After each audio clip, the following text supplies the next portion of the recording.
प्रभाग क्रमांक 3 कराड नगरातील भटक्या कुत्र्याचा अखेर बंदोबस्त. नगरसेवक प्रतिनिधी किरण कुमार बारमाळे यांच्या पुढाकाराने कुत्रा पकडून पशुवैद्यकीय दवाखाना आणि नगर परिषदेकडे सुपूर्द. नमस्कार, मी रिया पवार, रिपब्लिक महाराष्ट्र न्यूजमध्ये आपलं सगळ्यांचं सहर्ष स्वागत करते आणि ही बातमी आहे अहमदपूर येथून. पाहूया सविस्तरपणे. प्रभाग क्रमांक 3 कराड नगर परिसरात गेल्या 2 ते 3 महिन्यांपासून एका भटक्या कुत्र्याने अक्षरशः दहशत माजवली होती. या काळात लहान मुले, महिला तसेच वयोवृद्धांसह सुमारे 18 ते 19 नागरिकांना या कुत्र्याने चावा घेतल्याची माहिती समोर आली. त्यामुळे परिसरातील नागरिकांमध्ये भीतीचं वातावरण निर्माण झालं होतं आणि या गंभीर समस्येबाबत नगरसेवक प्रतिनिधी किरण कुमार बारमाळे यांनी अनेक वेळा नगर परिषदेकडे तक्रारी करून संबंधित कुत्र्याला पकडण्याची मागणी केली. मात्र वारंवार तक्रारी करूनही नगर परिषदेच्या कर्मचाऱ्यांनी घटनास्थळी येऊन कोणतीही प्रभावी कारवाई केली नाही, असा आरोप नागरिकांनी केला आहे. अखेर नागरिकांच्या सुरक्षिततेचा प्रश्न लक्षात घेऊन नगरसेवक प्रतिनिधी किरण कुमार बारमाळे यांनी आपल्या सहकाऱ्यांच्या मदतीने संबंधित कुत्र्याला स्वतः पकडले. त्यानंतर त्या कुत्र्याला पुढील वैद्यकीय तपासणी आणि आवश्यक कार्यवाहीसाठी सरकारी पशुवैद्यकीय दवाखाना तसेच नगर परिषदेच्या कर्मचाऱ्यांच्या ताब्यात देण्यात आला.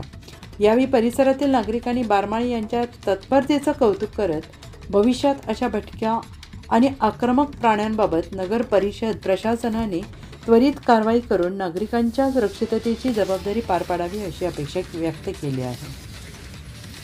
अशाच बातम्यांचे नवनवीन अपडेट्स पाहण्यासाठी पाहत रहा Republic Maharashtra news live. Like करा, शेअर करा आणि आमच्या चॅनेलला सबस्क्राईब करून बेल आयकॉन दाबायला विसरू नका.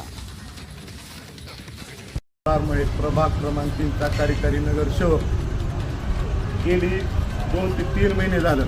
नगर परिषद मधल्या सर्व प्रशासन कर्मचाऱ्याला मी सांगत होतो वारंवार की बाबा गल्लीमध्ये प्रभाग क्रमांक 3 कराड नगर इथे एक कुत्रा आहे की त्यानं आतापर्यंत 17 ते 18 जणांचा चावा घेतला आहे आणि 10 वेळेस तिथल्या SIला तिथल्या इंजिनियरला सांगून कर्मचाऱ्याला तरी आज ते आले नाहीत. शेवटी मला माझे सहकारी मित्र घेऊन मला आज ह्या कुत्र्याला धरून आणि पशुवैद्यकीय अहमदपूर या दवाखान्यात मी इथं त्याचे पाय बांधून मी नगरपालिकेच्या कर्मचाऱ्याला आणि प्रशासकीय डॉक्टर अधिकाऱ्याला मी आज हे कुत्रं सुपूर्द करत आहे. इथून पुढे नगरपालिका प्रशासनाने पूर्ण माझ्याच प्रभागात नाही तर शहरातील प्रत्येक गल्ली बोळातील कुत्र्यांचा नगराध्यक्ष असतील, शिवसाहेब असतील, नगरपालिकेचे प्रशासकीय कर्मचारी असतील यांनी दखल घ्यावी. आज 20 जणांना लस घ्यावं लागत आहे.